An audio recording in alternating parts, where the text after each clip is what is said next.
Hello, I'm Sunny Williams. I'm up here on the International Space Station. So this is Node 2. This is a really cool module. Of course, most of these modules you'll see they have 4 sides, and they're put together. That way we could sort of work on a flat plane, either a wall, a floor, another wall, or the ceiling. But, you know, again, all you have to do is turn yourself and your reference changes. The reason I'm bringing that up is because this is where 4 out of 6 of us sleep. And so people always ask about sleeping in space. Do you lie down? Are you in a bed? Not really, because it doesn't matter. You don't really have the sensation of lying down. You just sit in your sleeping bag. So here's one sleep station right here. I'm going in right now. You can follow me if you want. So I'm inside.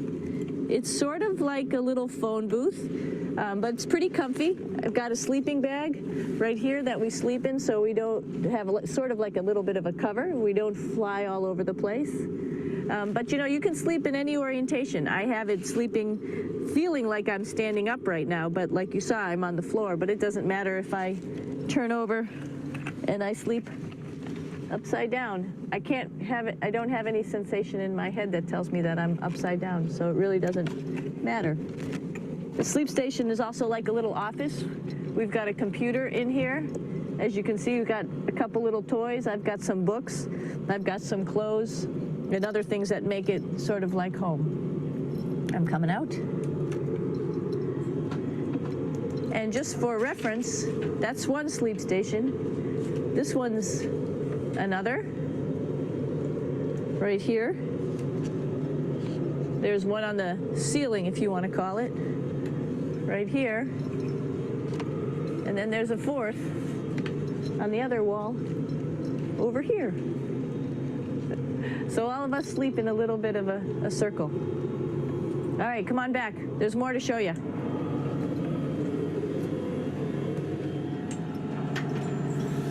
I know that there's some questions about how to use the bathroom and how do you actually live in space like normal, like at home. I mentioned real quickly about getting up in the morning and brushing your teeth and washing your face. Well, how do you do that? Well, here is the bathroom, essentially. You get up in the morning and we have a little kit, and it has all the essential things that you need, like your toothbrush and toothpaste and brush. See how much better the brush makes my hair look? I'm just joking. It still stands up straight. It doesn't matter where you are. It's always going to stand up straight while you're up in space. A lot of people ask about toothbrush and toothpaste. So, luckily enough, toothpaste, you can do it upside right this way, is sticky, and so it sticks to your toothbrush. No problem. Another cool thing is that water sticks to your toothbrush too. If you can see it, I'll have some water come out. The water is pretty neat up in space. It'll stick to your toothbrush and it will make a big bubble, and that's just by surface tension. And then you can drink it. So a lot of people ask about what do you do with the toothpaste after you brush your teeth.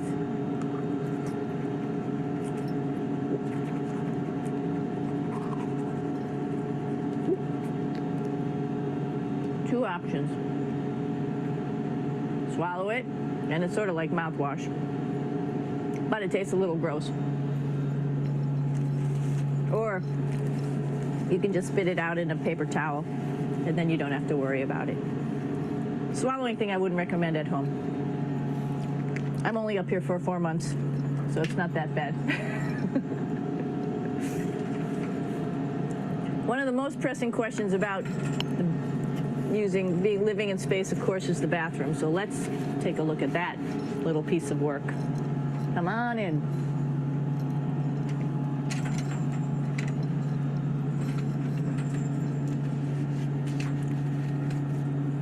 Here we are at the throne.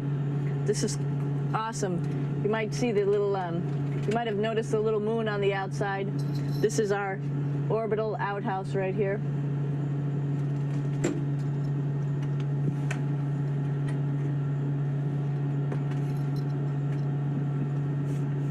And of course, it serves for two functions. Number 2, right here. I'll show you.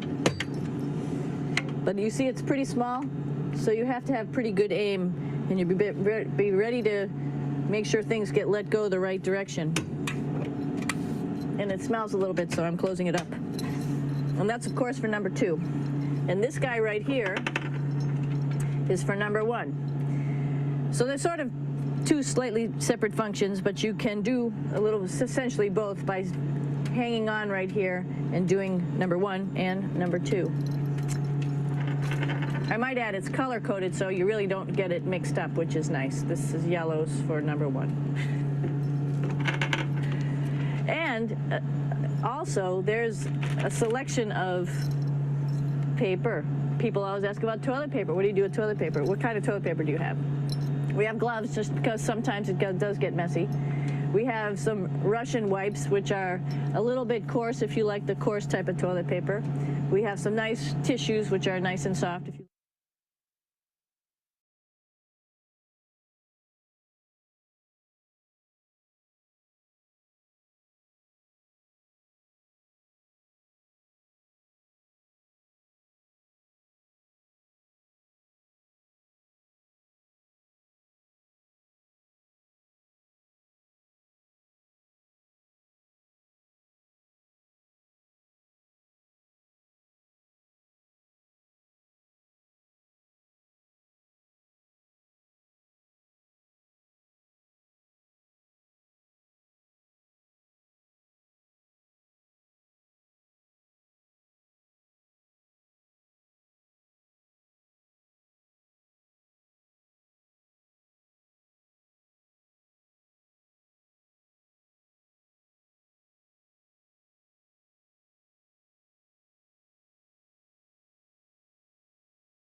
සුබ උදෑසනක් වේවා පුතේ ඔයගොල්ලෝ හැමෝටම. අද උදේම අපිත් එක්කලා එකතු වෙච්ච දරුවන්ට නම් මං පොඩි චාරිකාවක් එක්කගෙන ගියා. අභ්‍යවකාශ චාරිකාවක්. ඔබට තියෙනවා පාඩමක් සිංහල කියවීම පොතේ කුරුළු මිතුරා කියලා. ඒ පාඩමේ ඔබට මතකද ඔල්සල්ලා රැඳිලා හිටිය අභ්‍යවකාශ මධ්‍යස්ථානයක? ඔබ ඒ දුටුවේ සැබෑවින්ම දැන් ක්‍රියාත්මක වෙන අභ්‍යවකාශ මධ්‍යස්ථානය තුල විස්තර කීපයක් දැක්කේ. ඉතින් අභ්‍යවකාශ මධ්‍යස්ථානයකට ඔබ යම් දවසක ගියොත් එහෙම ඔබට අභ්‍යවකාශ මධ්‍යස්ථානයේ හැසිරෙන්න වෙන්නේ මේ විදිහට. ඔබ දකින්න ඇති දත් මදින විදිහ, එතකොට වොෂ්රූම් යන්නේ ආකාරය කොහොමද ඒවා පාවිච්චි කරන්න කියලා ලස්සනට අර නැන්ද විස්තර කරා නේද? ඇය දින 186ක වගේ මගේ මතක හැටියට කාලයක් අභ්‍යවකාශයේ රැඳිලා ඉඳලා පහුගිය දවසක ලංකාවට පෘථිවියට ගොඩ බැස්සා. ඉතින් හරි ලස්සන තොරතුරු තියෙන මට ඒ හන්ද හිතුනේ නෑ ඒක ඉවත් කරන්න. ඒකයි ඔබට බලන්න අවස්ථාව දුන්නේ. කාලයක් පොඩ්ඩක් එහාට ගියා. අපි දැන් එහෙනම් පටන් ගමු. අද දවසේ අපේ වැඩ කොටස පුතාලට අද ඉදිරිපත් කරලා තියෙනවා. ගණිත ගැටලු වෙනද විදිහටම අලුත් රටාවෙනුත් බොහොමයක් අද ඔබට එකතු කරලා තියෙනවා. හොඳයි පුතේ. අද පළවෙනි ප්‍රශ්නේ දුන්නේ මෙහිමයි. මමත් මගේ යහළුවන් පිරිසකුත් පහුගිය නත්තල් සමයේ අප එකිනෙකා අතර නත්තල්පත් 20ක් හුවමාරු කර ගත්තෙමු. මට යාළුවෝ කීයද? මායි මගේ යාළුවෝ කට්ටියයි නත්තලට නත්තල් කාඩ් දාගත්තා. අප එකිනෙකා අතර කිව්වාම ඒකේ තේරුම පුතේ යාළුවෝ ටික අපි හැමෝටම නත්තල් කාඩ් දාගත්තා. උදාහරණයක් ඇටියට මායි තව යාළුවෝ දෙන්නෙක් නම් මම දෙන්නටම දානවා. එතන ඉන්න පළවෙනි යාළුවත් අපි දෙන්නට මේ වෙනවා. එතන ඉන්න දෙවෙනි යාළුවත් අපි දෙන්නට හැමෝම එකිනෙක අතර දා ගන්නවා. දැන් මෙතන ප්‍රශ්නේ තියෙන්නේ යාළුවෝ ගාන දීලා නත්තල් කාඩ් ගාන යවන ලේසි. දැන් ඔබෙන් අහලා තියෙන්නේ නත්තල් කාඩ් 20ක් හුවමාරු වෙනකොට යාළුවෝ කීයද? හුවමාරු වෙච්ච නත්තල් කාඩ් ගාන දීලා තියෙනවා. ඔබ හොයන්න ඕනේ පුතේ යාළුවෝ කී දෙනාද කියලා. ගණන් වලදී ඉතින් අපිට සිද්ධ වෙනවා ගණන් කන පිට හරවන්නත්. මේ තියෙන්නේ කන පිට හැරවිල්ලක් තමයි. පුතේ මෙවුවා පුළුවන් පියවර දෙකෙන් හදන්න. පියවර දෙකෙන් පළවෙනි පියවර 20යි නත්තල්පත් හුවමාරුණා කියන්නේ 20 කියන සංඛ්‍යාව ළඟම සංඛ්‍යා දෙකක ගුණිතයක් හැටියට ලියා ගන්න. 20 ළඟම සංඛ්‍යා දෙකක ගුණිතයක් හැටියට ලියා ගන්න. එතකොට ඔබ දන්නවා 20 කියන්නේ 20 වරක් 1. 10 වරක් 2. 5 වරක් 4.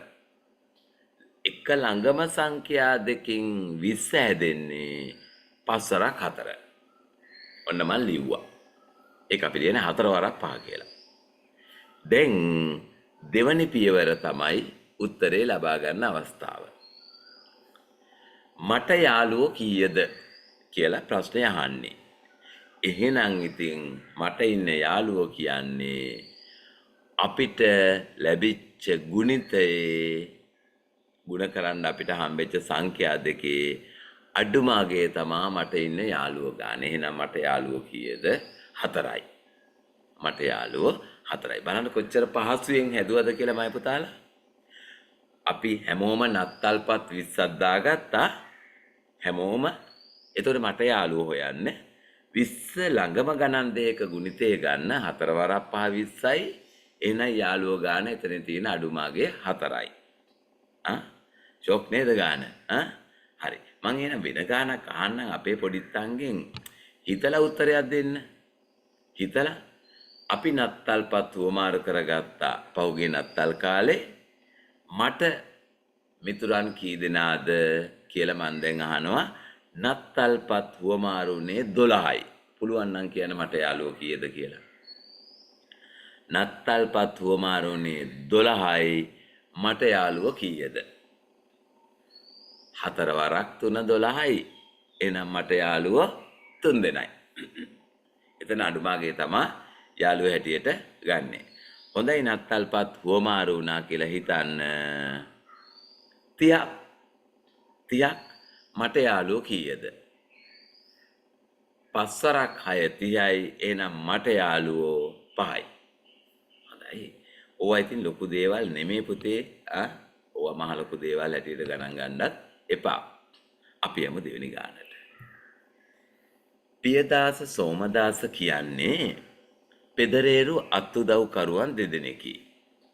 පියදාස මාමයි සෝමදාස මාමයි යනවා වාසුන්නහ කෙනෙක් ගාව වැඩට. දැන් හැබැයි වැඩේ තියෙන්නේ පියදාස මාමා එක ගඩොලක් ගේනකොට සෝමදාස මාමා ගඩොල් 3ක් ගේනවා. හැබැයි ඉතින් ටික දවසක් ගිය ගමන් සෝමදාස මාමාවම තියාගනී නේද? ඇයි පියදාස මාමා එක ගඩොලක් උස්සන් ඉන්නේ සෝමදාස මාමා ගඩොල් 3ක් ගේනවා. හරි. මේ විදිහට දෙන්නම පුතේ ගඩොල් කැට 120ක් ගෙනාවලුනේ. 120ක් ගෙනාවලුනේ. එහෙනම් පියදාස මාමා ගඩොල් කැට කීයක් එතනින් ගේන්නද? කොහොම නමුත් පියදාස මාමා ටිකක් අඩු වෙන්නේ ගෙනාවේ 120න් යම් අඩු ප්‍රමාණයක් එයා ගේන්න ඇති. දැන් ඉතින් පුතේ ඔය ගණන් දිහා පැය ගණන් බලබලා හිටියත් පැය ගණන් කියෝ හිටියත් වැඩක් නැහැ.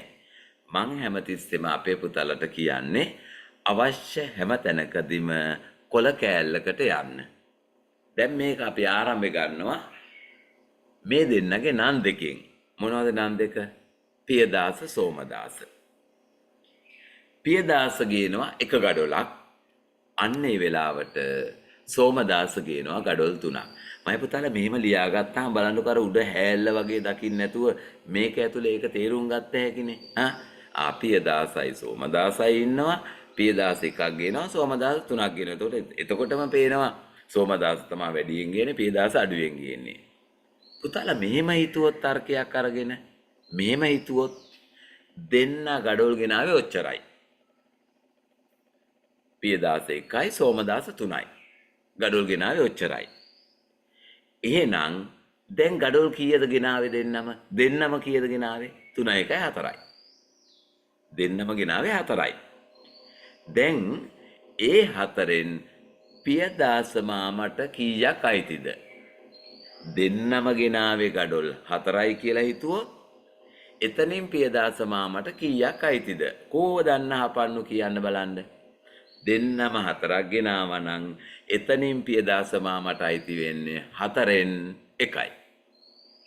4ෙන් 1යි. එහෙනම් දෙන්නම ගෙනාවේ 4 නම් පියදාස 1යි සෝමදාස 3යි නම් සෝමදාස මාමට ගඩොල් කීයක අයිතියක් තියනවද? ඒ ගඩොල් 4. 4ෙන් කටවල අරින්නේ නැහනේ. 4ෙන් 3යි. එහෙනම් පුතේ ගෙනාවා කියන්නේ ගඩොල් 120ක් නේ. බලන්නකෝ මම පුතාලා 120ක් නේ. ගෙනාවා කියන්නේ එහෙනම් එතනින් පියදාස මාමට අයිති වෙන්න ඕන පුතේ 120න් 4ෙන් පංගුවක්. 120න් 4ෙන් පංගුවක් පියදාස මාමට අයිති. එහෙනම් ඉතින් අපි 120 4ෙන් බෙදා ගමු. 120න් 4ෙන් පංගුවක් එයාට අයිති වෙන්නේ බෑ. කීයක් ගෙනාවත් 4ෙන් පංගුව එයාට අයිති. එයානේ අඩුවෙන් ගෙනාවේ. එහෙනම් අය පුතාලා 120 4ෙන් බෙදන්න. 120 4ෙන් බෙදපුවාම පියදාස මාමා ගෙනාපු ගඩොල් කැට ගණන හරියටම 30යි. ඔබට ඕන නම් සෝමදාස මාමා ගෙනාපු ගඩොල් කැට ගන්න 4ෙන් පංගු 3ක් නිසා 30 ගොඩවල් 3ක් බලන්න 90ක් කියලත් එයි. ඕන නම් තවදුරටත් පියදාස මාමා 30යි සෝමදාස මාමා 90යි 30යි 90යි 120ත් ලස්සනට ලැබෙයි. උත්තරයක් අරගෙන ඒ ගැන සෑහීමකටපත් වෙන්න මේක මෙහෙමයි හරිද මොකද කියලා තමන් ඔළුවේ තියාගන්න. අම්මෝ ගාන නම් දිගයි. නේද? මේ දිග ගණන් සමහර උතින් පන්නලා දානවා. නමුත් මට නම් මෙහෙම දෙයක් හිතෙනවා මේ දිග ගණන් ලේසි. මම නිකන් එහෙම හිතනවා. ඒ තොරතුරු ගොඩාක් දීලා තියෙනවානේ. අපිට තියෙන්නේ මේක කියෝගෙන ඕනනම් කටසටහනක් ගහගන්න. මේ බලන්නකො පුතේ මේකේ ලස්සන කතන්දරයක් තියෙන. හරි අපූර්ව කතන්දරයක්. එක්තරා වාජනයකට වතුර පිට කරන්න නල දෙකක් හයි කරලා තියනවලු. රූපේ. පස්සේ බලමුකෝ ගාන තේරුම් ගන්න. වාජනයක වතුර පිට කරන්න බට දෙකක් දාලා තියෙනවා. දැන් ඔයගොල්ලෝ ගෙදරක් තියෙන පුතේ අර උඩ වතුර ටැංකියේ වැඩිපුර වතුර යන්න බටයක් දාලා තියෙන්නේ. එතකොට බට දෙකක් දාලා තියෙනවා. ඒ කියන බටේ දාලා තියෙන්නේ වාජනේ පතුලේ. යටින්ම තමයි ඒ කියන බටේ දාලා තියෙන්නේ යන්න. ඒක ඕනෑ. ඒක හොදන වෙලාවට එහෙම පුළුවන් යටම බටෙන් ඉවරම හොදලා දාන මඩා නම් මනම් තියෙනවා නම් B කියන නලයේ තියෙන්නේ වාජනේ උසින් හරි මැද. එකක් තියෙනවා යටම වතුර එළියට යන්න අනික තියෙනවා මැද්දේ. මේ වාජනේට අල්ලනවා පුතේ ලීටර 30ක්. ලීටර 30ක් අල්ලනවා මේ වාජනේට. එතකොට කියනවා ඒ කියන බඳුනේ බටෙන් විනාඩියකට ලීටර් 5ක් අයින් වෙනවා. B කියන බටෙන් 10ක් අයින් වෙනවා. ටැංකියේ වතුර පුරවලා බට දෙකම ඇරියොත් විනාඩි කීයක් යයිද හිස් වෙන්න? මට නම් තේරුන්නේ නැහැ වැඩේ. එහෙනම් මං රූපෙ දිහා බලනවා. ඔන්න බලන්නකෝ. දැන් ආයෙ පාරක් ගාන කියවනවා. අපේ පුතාලා සමහරු ගාව නැහැ කොලේ. මට පේනවා ප්‍රශ්නයක් නැහැ. එනේ කිසි ගැටලුවක් නැහැ. මට මේ කොළ පුරවන්න නෙමෙයි පුතේ උදේ පාන්දර ඔයාලව නැගිටවල අවශ්‍යතාවය තියෙන්නේ. කොළ නෙමෙයි පුරවන්නේ මොළ. ඔළුවයි පුරව ගන්න ඕනේ. හිතට ගන්නවා නම් ඔබ එච්චරයි වැඩේ තියෙන්නේ. හරි. දැන් මේ බලන්නකෝ. ඔන්න ලීටර් 30 වාජනේ මෙන්න. වාජනේ පුරවලා තියෙනවා නිල් පාට වතුර ටික ලස්සනට නිල් කැටේ වගේ. වාජනේ වතුර හිස් කරන්න බට දෙකක් තියෙනවා A B කියලා. ඔය බලන්නකෝ.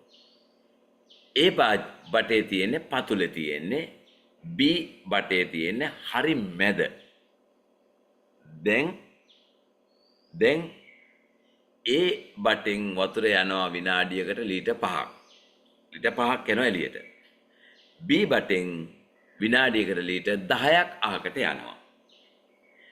වාජනයේ පුරෝලා බට දෙක ඇරියොත් විනාඩි කීයෙන් හිස් වෙයිද?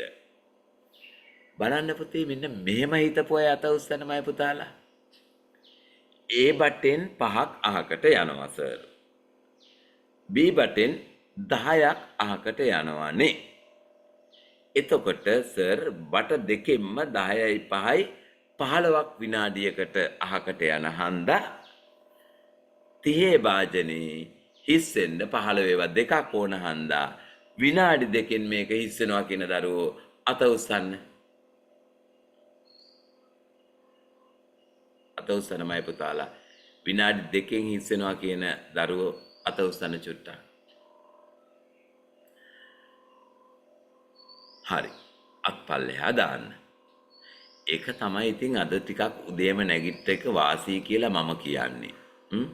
උදේම නැගිට්ටට අහක යන්නේ මොකද තව හරියටම තව මාස 4ක් පැන්න ගමන් ශිෂ්‍යත්ව විභාගේ ලියන්න ඉන්න ඕගොල්ලෝ උදේම නැගිට්ටට මන්නම් කියන්නේ අහක ගිහිල්ලා නැහැ. මොකද හේතුව උදේ පාන්දර රජ බොරුවක් කිව්වා ඕගොල්ලෝ. විනාඩි දෙකේ මේක හිස් වෙනවා කියලා. හොද්දට අහගන්න. හොද්දට ඔලුවට ගන්න. පුතේ මෙහෙම දෙයක් තියෙනවනේ. ඔබට ඒක කල්පනා වුණේ නැද්ද? දැන් ඔන්න බලන්නකො මගේ වගන්ති ටික. දැන් මේ වාජනේ පුතේ මන් දෙකට බෙදෙනවා. ඇයි මේ හරි මැද්දේ බටයක් දාලා තියෙනවනේ. හරි මැද්දෙත් බටයක් තියෙනවා. දෙකට බෙදෙනවා.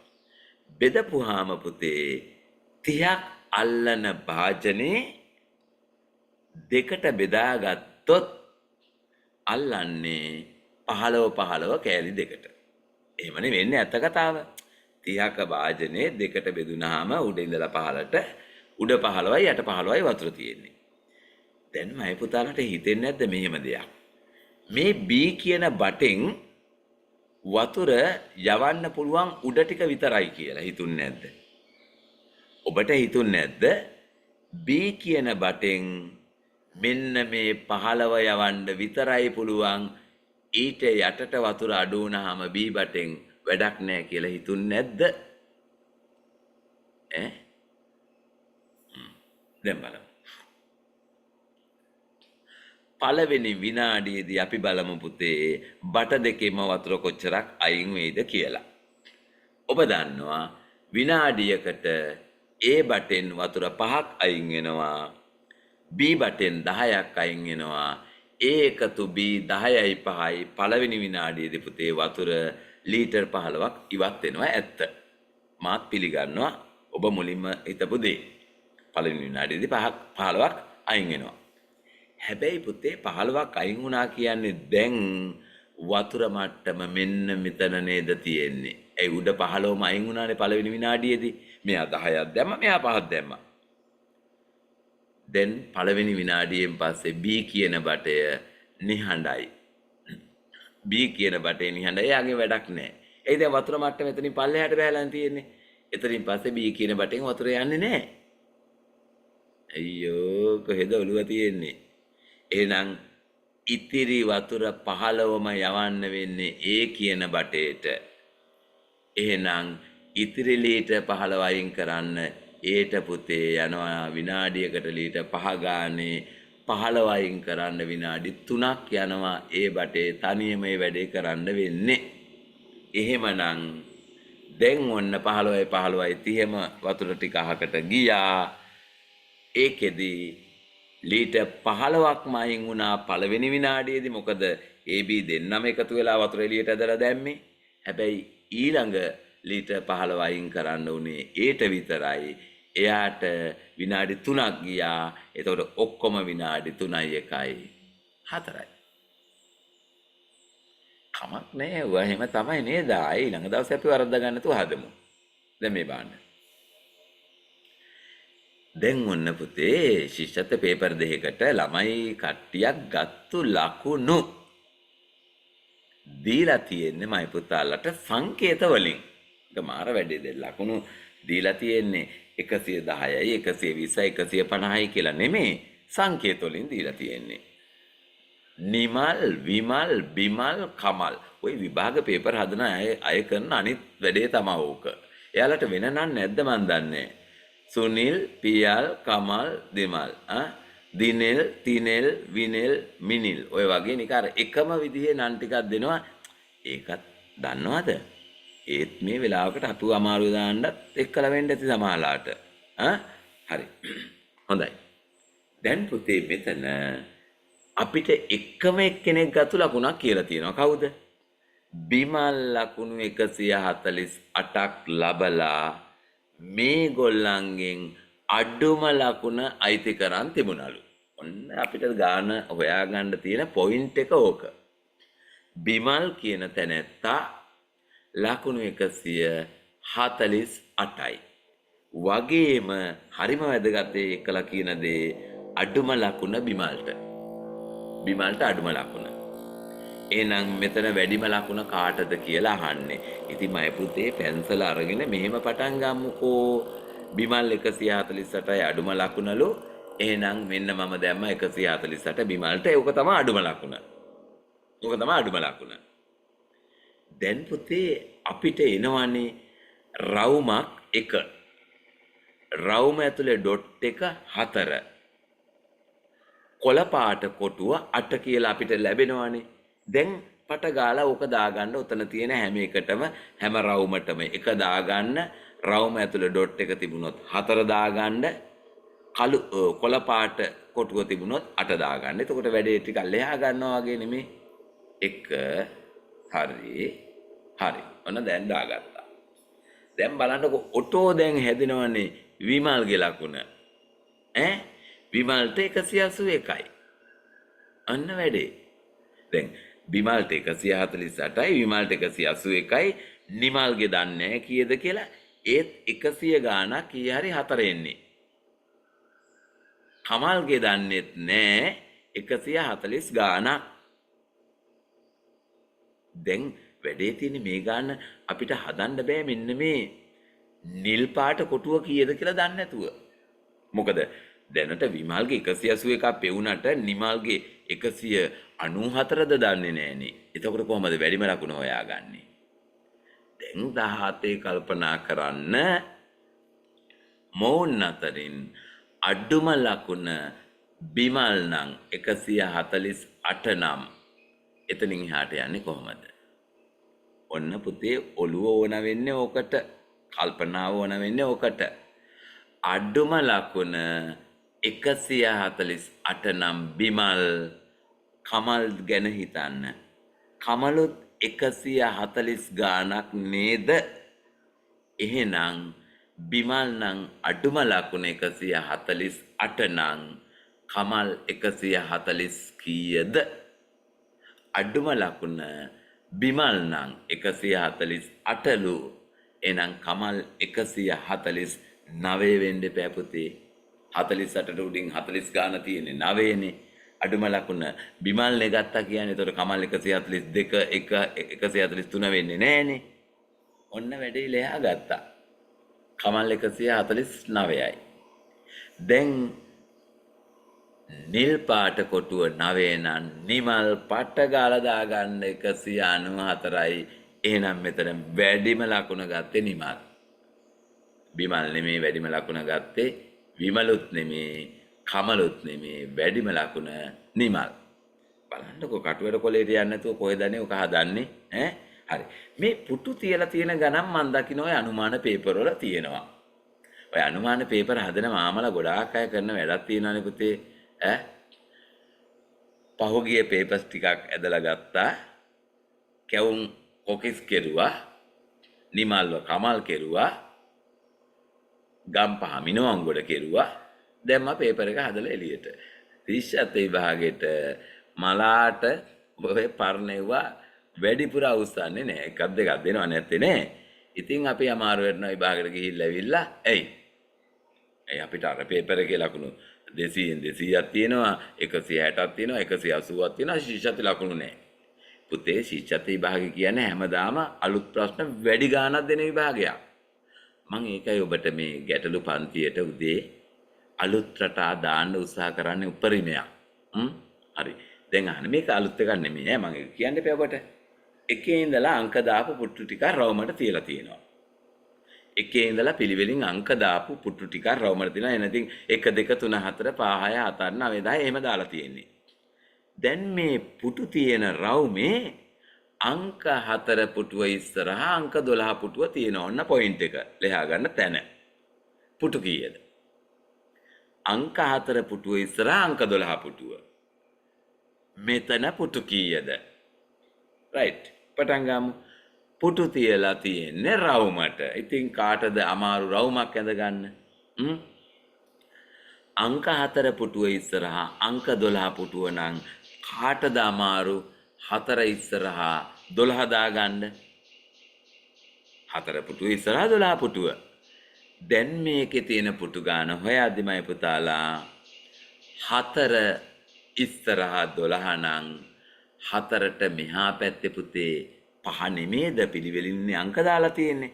එහෙනම් මෙන්න මේ 4යි 12යි අතරේ පේනවා නේද මේ රතු පාට ඩොට් එක ලේස පොයින්ට් එක. ලේස පොයින්ට් එකේ මම පෙන්නනවා 4යි 12යි අතරේ පුටු කීයක් තියෙනවද කියලා මම පුතාලා ගයින්න බලන්න. 4යි 12යි අතරේ පුටු කීයක් තියෙන්න පුළුවන්ද? ගණන් කරලා බලන්න. 5 කියන පුටුව තියෙනවා උතන 6 තියෙනවා 11 තියෙනවා ගණන් කරන්න මම පුතාලා.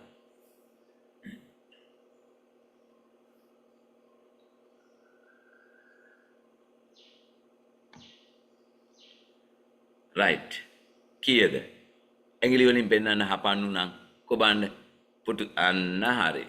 7යි. හරියට හරි very good. හැබැයි සමහරු නම් අනේ නිකන් අර පොඩිනේ ලිටල් නේ ඔයගොල්ලෝ ඈ අර නිකන් ලිටල් ලයන් කේක් වගේම තමයි ඔහේ ඉඳගෙන ඉන්නවා. හදන්නේවත් නැහැ සමහරු. අහගන්න. දැන් පුතේ 4යි 12යි අතරේ පුටු තියෙන්න පුළුවන්. අංක 5 6 7 8 9 10 11 පුටු 7යි තියෙන්න පුළුවන්. එහෙනම් පුතේ 4 කෙලින් 12 නම් දකුණු පැත්තේ පුටු 7 නම් අනිවාර්යයෙන්ම වම් පැත්තේ පුටු 7යි. 4 ඉදිරියෙන් 12 නම් වමයි දකුණයි සමාන වෙන්න ඕනේ. එහෙනම් දැන් මේකේ පුටු පුතේ 7යි 7යි 14යි මෙන්න මේ පුටු දෙකත් එක්ක 16යි. පුටු 16යි. ඊළඟ මේක තමයි මරු කතාව. මේක අපි චූටි කාලේ තේරවිලි වලට අහනවා. තේරවිලි වලට අහනවා. පොකුණක පාසෙ දිනපතා දෙගුණ වෙමින් වැඩෙයි. මුළු පොකුණ පාසෙලින් වැහෙන්න දින 30ක් ගියා. පොකුණෙන් භාගයක් පාසෙලින් වැහෙන්න ගත වෙන කාලේ. පොකුණක පාසෙ දවස ගන්න දෙගුණ වෙනවා. පොකුණම පිරෙන්න දවස් 30යි. පොකුණෙන් භාගයක් අයියෝ කිරි කජු අත උස්සන්නකො වෙන මොනවද උත්තර 15 දාපු අත උස්සන්න. අපොයි ඉනුෂා 15 අපේ ගොඩක් අය 15 මාරු උත්තර. ඒක තමයි මං කිව්වේ උදේ පාන්දර නැගිටට අහගෙන යන්නේ නැහැ කියලා. තව දවස් ඕන 20ක් නැගිටි උදේ නෑ. ඒතර ශිෂ්‍යත්වය දන්නේම නෑ. අහගන්න.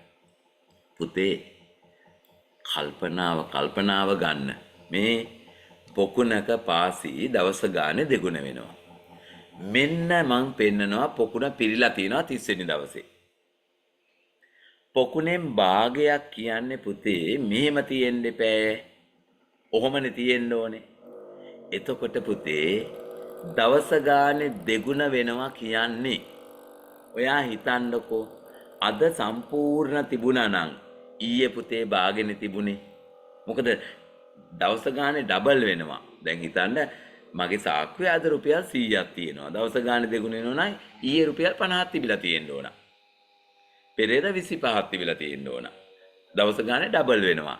එහෙනම් පොකුණම වැහුනේ 30 වෙනි දිනේ නම් භාගයක් වැහුනේ ඊට කලින් දවසේනේ ළමයෝ 29 දවසේනේ. පොකුණෙන් භාගයක් වැහෙන්න දින 29ක් ගිහිල්ලා. ඊට පහුවදා ඕක ඩබල් වෙද්දි පොකුණම වැහුණා. එහෙනම් පොකුණෙන් අඩක් දින 15 නෙමේ. හොඳට ටොක්කක් යන ගන්න ඔළුවට.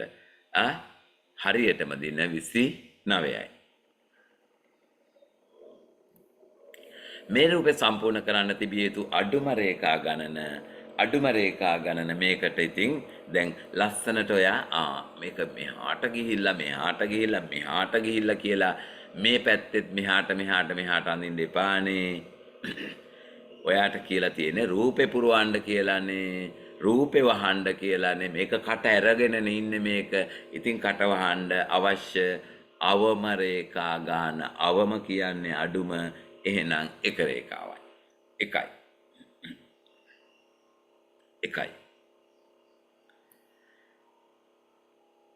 සමන් මල් 12ක් කඩද්දි සුනිල් මල් 6ක් කඩනවා. සුනිල් මල් 3ක් කඩද්දි නිමල් මල් 4ක් කඩනවා. නිමල් මල් 2ක් කඩද්දි සමන් කඩන මල් ගණන කීයද? පුතේ අපි මෙහෙම කරමු ඔයාලට දැන් අගෝස්තු මාසේ විභාගයේ දවසෙත් ආවොත් ඔය වගේ ප්‍රශ්නයක් ඔයා මෙහෙම කරන්න පට ගාලා ඔයා මේකට සම්බන්ධ කට්ටියගේ නම් ටික බලන්නකෝ. සමන් නිමල් සුනිල් නම් ටික ලියාගන්න. සමන් සුනිල් නිමල්. දැන් ලස්සනට මෙහෙම දාගන්න. සමන් 12ක් කඩද්දි සුනිල් 6යි. මෙහෙම දාගන්න. සමන් 12යි සුනිල් 6යි. හැබැයි ඒ දානකොටම ඔයාට මෙහෙම දෙයක් පේන්නේ නැද්ද පුතේ? සමන් කඩන මල් ගානේ භාගයක් සුනිල් කඩනවා කියලා පේන්නේ නැද්ද? ඒ වගේ මේකේ අනිත් පැත්ත සුනිල් කඩන මල් ගාන කීයද? ඒ වගේ ඩබල් කඩනවා සමන්. ඒක පේන්න ඕන ඔයාට. සමන්ගෙන් භාගයයි සුනිල් වගේ දෙගුණයයි සමන්. දැන් කියනවා පුතේ ආය සුනිල් මල් 3ක් කඩද්දි නිමල් 4යි. ඔන්න මං ආයෙක යටින් දාන්නේ පුතේ. යටින් සුනිල් 3ක් කඩද්දි නිමල් 4යි. සුනිල් 3ක් කඩද්දි නිමල් 4යි. දැන් නිමල් කඩනවා කියන්නේ මල් 2යි. ඔන්න. නිමල් කඩන්නේ 2යි. එහෙනම් සමන් මල් කීයක් කඩයිද? සමන් ඒ අවස්ථාවේ මල් කීයක් කඩයිද? චුට්ටක් ඉතින් කල්පනා කරන්නකෝ අනේ මම ඕනේ.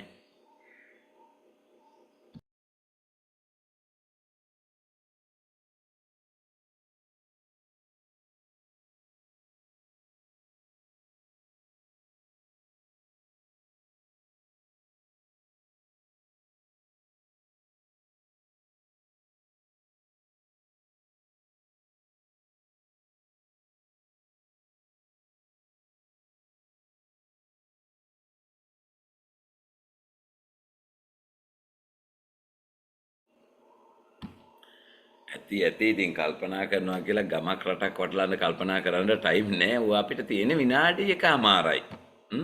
හරි. මේ කට වැඩේ කරන්න යනවානේ. ටික වෙලාවක් හරි. අපේ තිනු නම් පෙන්නන උත්තරය තිනු කීයද? තිනුල කීයද ඔයා පෙන්නන්නේ? සර් මම පෙන්නුවේ 10. 10. බලමු තිනු. හරි. පුතේ ඔන්න හොඳට අහගන්න මයි පුතාලා. ඔන්න හොඳට අහගන්න. දැන් ඔන්න ගාන ලෙහෙන විදිය පුතේ බලන්න. සමන් මල් 12ක් කඩද්දි සුනිල් මල් 6යි. ඒකෙන් භාගයයි. සුනිල් මල් 3ක් කඩද්දි නිමල් මල් 4යි. එහෙනම් නිමල් මල් 2ක් කඩද්දි අපි පුතේ මෙහෙම යන්නේ. නිමල් 2ක් කියන්නේ පුතේ 4ෙන් භාගෙනේ. 4ෙන් භාගෙනේ 2. මෙහෙම දාගත්තාම පේනවා 4ෙන් භාගෙ 2යි. එහෙනම් නිමල් 2 නම් අනිවාර්යයෙන්ම සුනිල් 3ෙන් භාගයයි. 3ෙන් භාගයයි කඩන්න ඕනේ. දැන් 4ෙන් භාගෙ 2 නම් ඒ මොහොතේ සුනිල් 3ෙන් භාගයක් කඩන්න ඕන. 3ෙන් භාගෙ 1/2යි. 3ෙන් භාගෙ 1/2යි. 3ෙන් භාගෙ 1/2යි. තේරුණාද? දැන් නිමල් කඩන මල් ගාන 2 වුණොත් ඒ මොහොතේ සුනිල් 1/2 කියලා අපි නිකන් ගානට දාගමුකෝ. 1/2 කඩන්නේ 1/2 කියලා දාගමුකෝ. හරි. දැන් නිමල් 4ක් කඩද්දි සුනිල් 3යි. එහෙනම් නිමල් 2ක් කඩද්දි ඒ කියන්නේ 4ෙන් භාගෙනේ. සුනිල් 3ෙන් භාගයයි 1/2යි. දැන් පුතේ සුනිල් 6යි සමන් 12යි. සුනිල් 6ක් කඩද්දි සමන් 12යි. ඒ කියන්නේ සුනිල් වගේ දෙගුණයක් සමන්.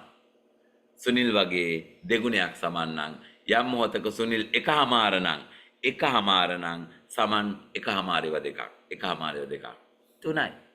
අයියෝ සමන් කරන මල් ගාන 3යි.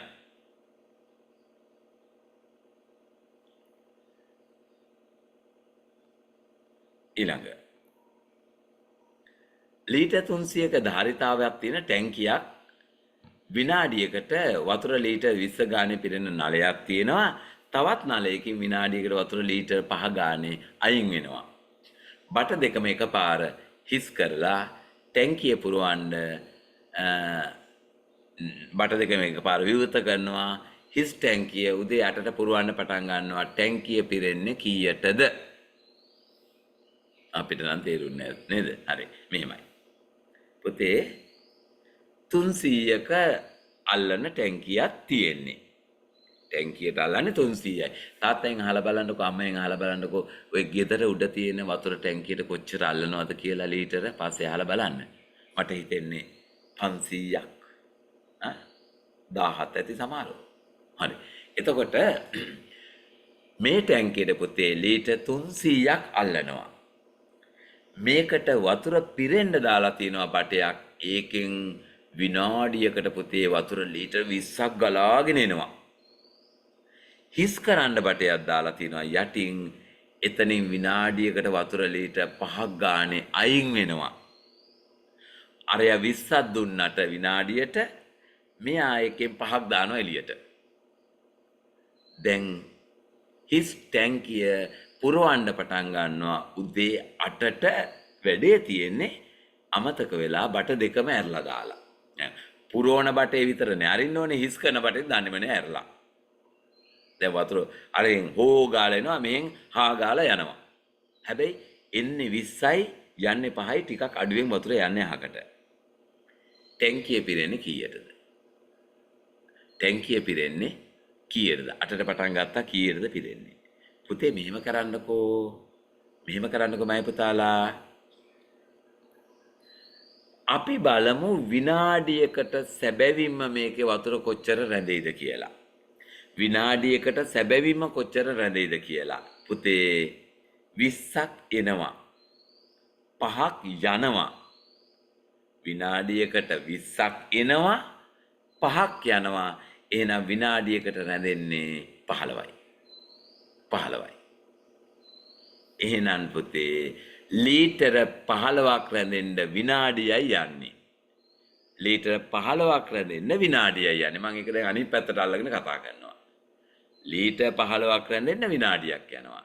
එහෙනම් පුතේ ලීටර 300ක් රැඳෙන්න බලන්න 300 බෙදන්න මයි පුතාලා 300 බෙදන්න 15න් 315 බෙදපුවාම 30ට 15 2යි බිඳුවට නෑ බිඳුවයි විනාඩි 20යි. ඒ කියන්නේ 8යි 20 වෙද්දි ටැංකිය පිරීලා. 8යි 20 වෙද්දි ටැංකිය පිරීලා. ඇත්තටම අමාරු නෑ දරුවෝ කියෝ ගන්න හොඳට. මම මේ උදේ පාන්දර ඔයාලව නැගිට්ටෝලා මේ ලේසි ගණන් දෙකක් තුනක් දීලා ඔයාලගේ හිත හදලා අමල තාත්තලාගේ හිත හදලා අපේ ළමයි දක්ෂයි කියලා යවුවට අපි දෙගොල්ලෝ නෙමෙයි තුන්ගොල්ලම රැවටෙනවා. ඒ නිසා පුතේ විභාගෙට එන විදිය ගණනක් ඕන අපි හදන්න. ඊළඟ නෝට්ටු මිටියක 212 ඉඳලා 225ට පිළිවෙලින් අංක දාලා නෝට්ටු තියෙනවා. මේ නෝට්ටු අතර ඇති නෝට්ටු ගාන කීයද? සල්ලි කොළ මිටියක් තියෙනවා. ඒ මිටියේ අංක 212 ඉඳලා 225ට තමයි නෝට්ටු තියෙන්නේ. එකේ ඉඳලා 225ට නෑ. එතකොට අපිට කිව්වයිනේ 225ක් තියෙනවා කියලා. මේ නෝට්ටු මිටියේ නෝට්ටු තියෙන්නේ 212 ඉඳලා 225ට ටිකයි තියෙන්නේ. මේ නෝට්ටු අතර ඇති නෝට්ටු ගාන. එතකොට පුතේ 212 නෝට්ටුව ගන්නෙත් නෑ. 225 නෝට්ටුව ගන්නෙත් නෑ. අයියෝ ඕක පුතේ ඇඟිලි නමලා බැයිද කියලා නිකන් හිතන්න. 212 ගන්නෙත් නැත්තම් 225 ගන්නෙත් නැත්තම් ඇඟිලි ටික අරන් නමාගෙන යන්නකො මෙහෙම 213 තියෙනවා උතන. එහෙනම් 13 14 15 16 17 18 19 20 21 22 23 24 24යි තියෙන්නේ. ඒ කියන්නේ 12යි. උතන තියෙන 12යි. 25 අයින් කරනවනේ. 25 ගණන් ගන්න ඇඟිලි නමලා හදන්න පුළුවන් ගණන් එහෙම හදන්න. කවුරු බලන් ඉන්නේ? බලන් හිටියත් මොකේ? ඔයාගේ ඇඟිලිනේ. ඔයානේ කරන්නේ විභාගෙට. ඇඟිලි නමලා හදනවා ඇඟිලි නමලා හදන්න. හැබැයි මේක ලස්සන වැඩක් තියෙනවා පුතේ. මෙහෙම වැඩක් කරමු. හොඳට අහගන්න. 212යි 225යි අතර නෝට්ටු කීයද කියලා හොයන්න ඕනේ.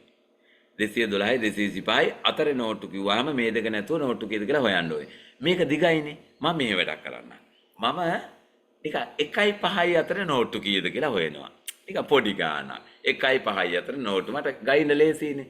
1.5යි අතර නෝට්ටු තියෙන්නේ 2 3 4. ඒ කියන්නේ නෝට්ටු 3යි තියෙන්නේ. නෝට්ටු 3යි මෙතන තියෙන්නේ. එතකොට පුතේ ඒ 3 ගන්න විදියක් බලමු 1.5යි දිහා බලලා.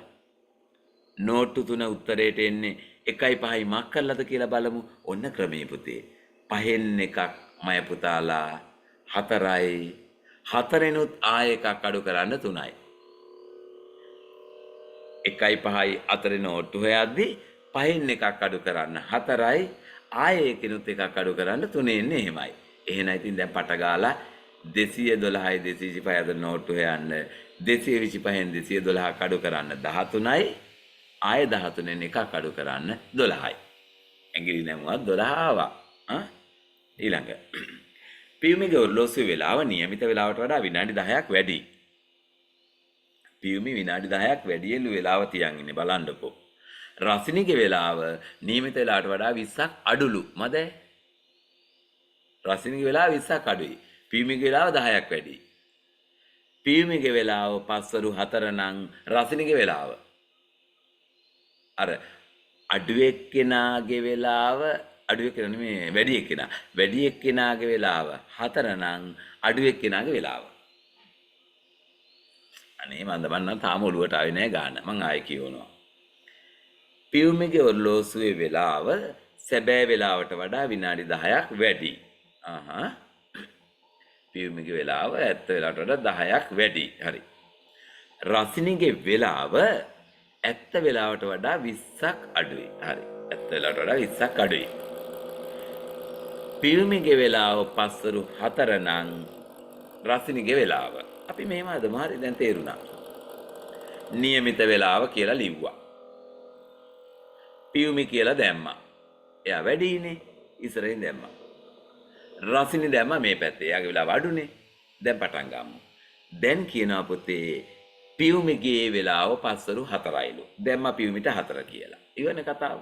දැන් පියුමි කොහොමද 10ක් වැඩි රසිනි 20ක් අඩුයිනේ. පියුමිට දැම්මා 4යි කියලා. පියුමිට දැම්මා 4යි. පියුමි નિયમિત වෙලාවට වඩා 10ක් වැඩි ඔරලෝසුවක් ගැට ගහන් ඉන්නේ. එහෙනම් පියුමිගේ හැන්දෑවේ 4යි කියන්නේ ඇත්ත වෙලාව කීයද? උත්තර ඔයාගෙනුත් ඕන මේ බණ අහන්න ඇවිල්ලා නැහැ උදේ පාන්දර. ඔය try කරන්න උත්තර දෙන්න කට ඇරලා.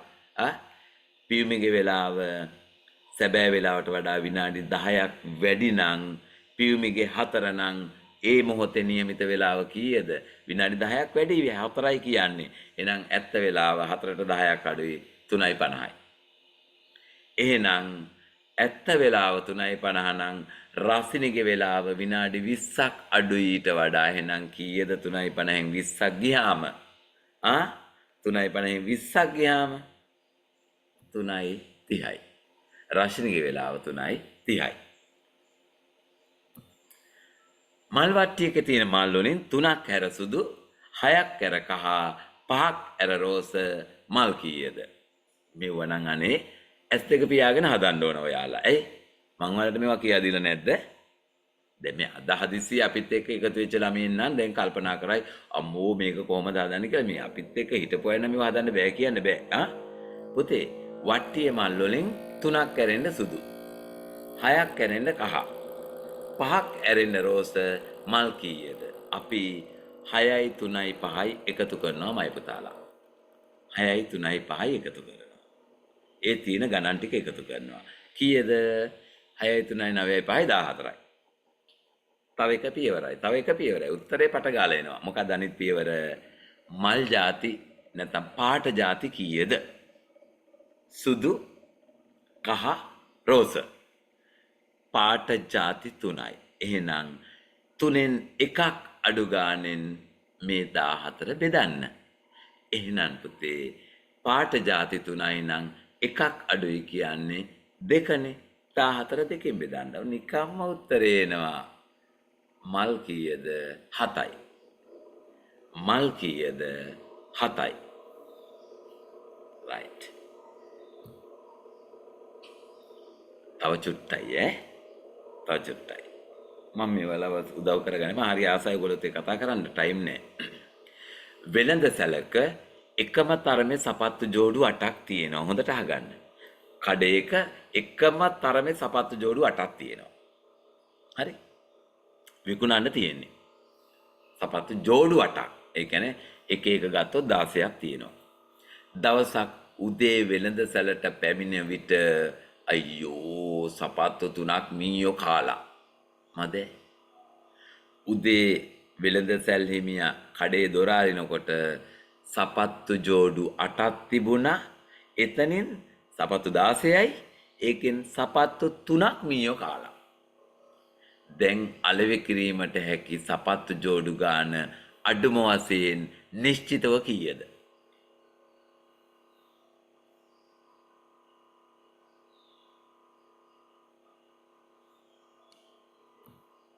අපි නම් ඉතින් කටු වැඩ අපි කටු වැඩ. මෙන්න සපත්තු ජෝඩු 8. මෙන්න සපත්තු ජෝඩුව. එකම තරමේ සපත්තු ජෝඩුව එකම සයිස් එක.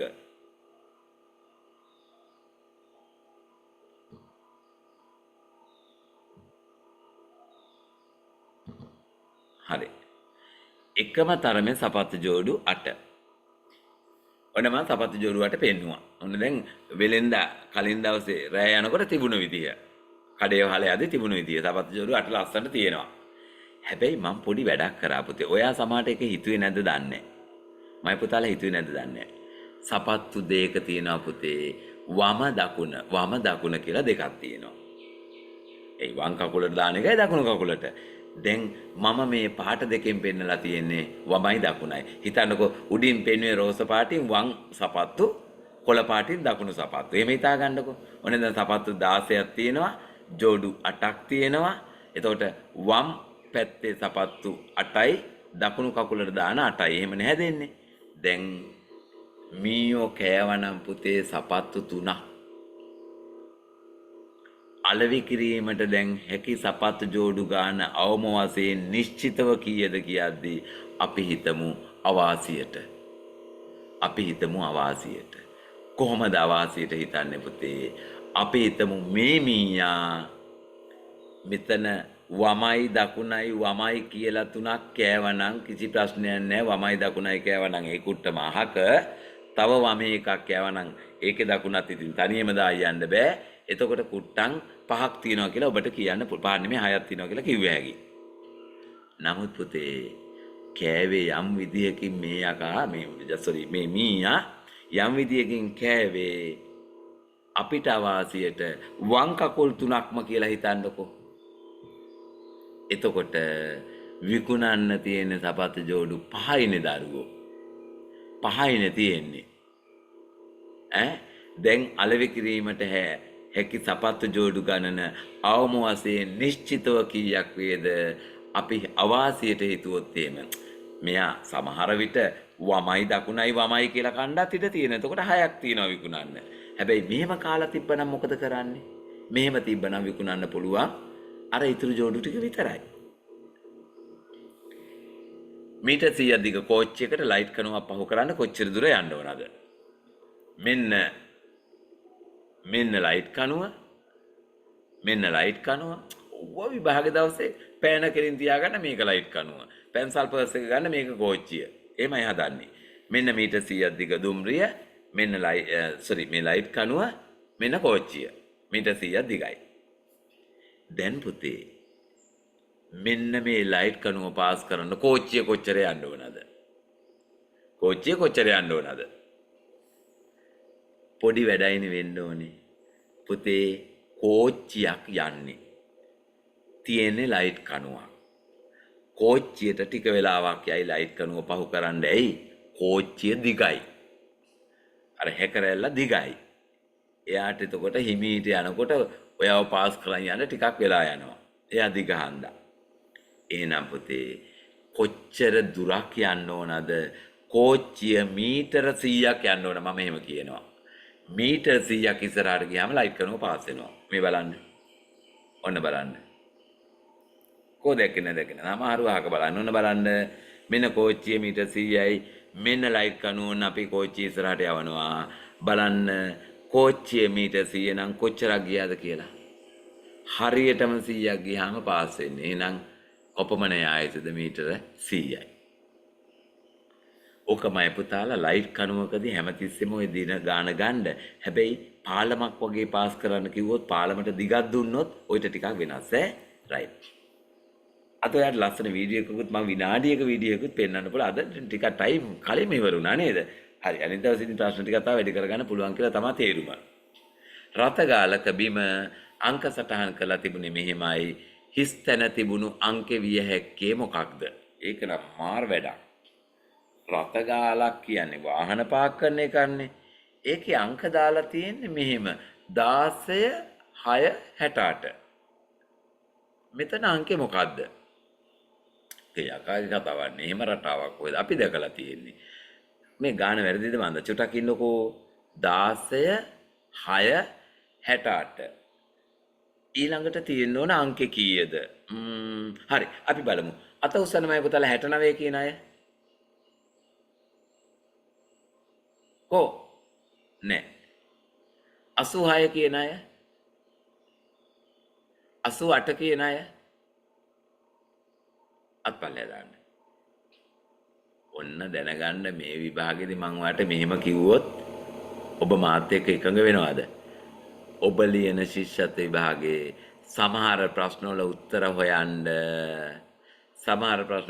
හොයන්න ඔළුවෙන් හිට ගන්න වෙනවා. හැබැයි විභාග ශාලාවේ ඔළුවෙන් හිටින්න බැරි හන්දා කොලේ ඔළුවෙන් හිටවමු. මයි පුතාලා මෙන්න මේ අංක 3 විජහට ලියා ගන්න මේ විදිහටම මේ පටිය කොලේක ලියා ගන්න. විජහට කටුවර කොලේක මේ විදිහටම මේක ලියා ගන්න. කොටුවක් ඇඳලා හතරට බෙදලා විජහට 16 ලියන්න 6 ලියන්න 68 ලියන්න 6 ලියන්න 0.6 ලියන්න 16 0.6 68. අරක හිස්ව තියන්න. කොලියා ගන්නකො 16 0.6 68 ලියා ගන්න. අනේ හැමෝම කරන්නේ නැත්තම් තේරුම්න්නේ නැහැ. ඊළඟ එක හිස්ව තියාගන්න. දැන් පුතේ මේ තියෙන්නේ රතගාලක බිම අංක දාලා තියෙන විදිහ. එතකොට ඇත්තටම මෙතෙන්ට වාහන පාක් කරන්න ගිය අපේ රියදුරු මහත්තයා ගිහිල්ලා තියෙන වැරදි පැත්තෙන් කියලා මට හිතෙන්නේ. සීකේ සැබෑ පැත්ත එහා පැත්ත. ඒ හන්දමයි පුතාලා ඔය අංක දාපු කොලේ උඩයට මාරු කරලා බලන්න. ඔබට පේන්නේ නැද්ද පුතේ මෙන්න මෙහෙම එතකොට පේන්නේ නැද්ද? 89 90 91 කියලා පේන්නේ නැද්ද? එහෙනම් 89ට කලින් 88. ඔතන තියෙන්නේ 88. right. බීජ ව්‍යාප්තිය ගැන අහලා තියෙනවද? බීජ ව්‍යාප්ත වෙන එක ක්‍රමයක් මය පුතාලා ඔබ අහලා තියෙනවද? බීජ ව්‍යාප්ත වෙන එක ක්‍රමයක් සත්තු මගින් බීජ ව්‍යාප්ත වෙනවා. ඉතින් පිළිල කියලා පුතේ තියෙනවා බීජයක්. ඔබ දන්නවා ගස් උඩ හැදෙනවා පිළිල. අද මතක ඇතුව පාඩම ඉවර වෙච්ච ගමන් ඔබ මිදුලට බහැලා බලන්න අම්මා තාත්තට කියලා පිළිලයක් තියෙනවා නම් ගහක පෙන්වන්න කියන ගහක. ඉතින් මේ බලන්න ෂෝක් වැඩක් පිළිල බීජයක් ව්‍යාප්ත වෙන විදිහ කුරුල්ලෙක්ගෙන්. අනේ සෝරි වෙන එකක් සෝරි. මේ බලන්න උදහක් කඩා වැටෙන වෙලාව. සෝරි.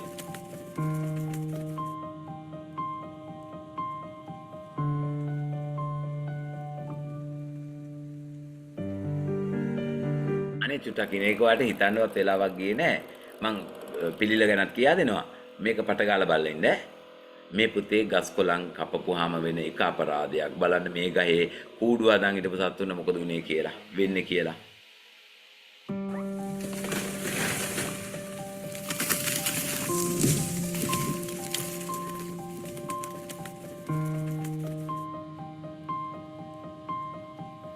කවුරු පුතේ ස්කුරුල්ල වෙනුවෙන් ඉඳලා නැහෙනේ. බලන්න කී දෙනෙක් ඇරිලාද? පව් අර බිම කී දෙනෙක් වැන්නද?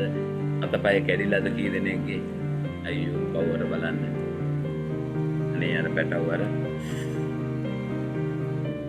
පිටර කී අපි දෙන්නේ නැද්ද?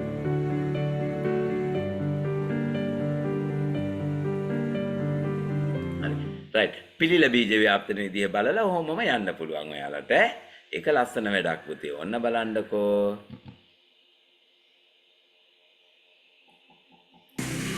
මම කතාවක් කියන්නම් ඈ මේක සද්දය අයින් කරලා මම කියන්නම්. පුතේ පිළිල කියලා කියන්නේ ගස්වල හැදෙන පරපෝෂිත ශාකයක්. ගස්වල කඳන් මත හැදෙන්නේ. ඔය බොයේ දකින්නේ පිළිල.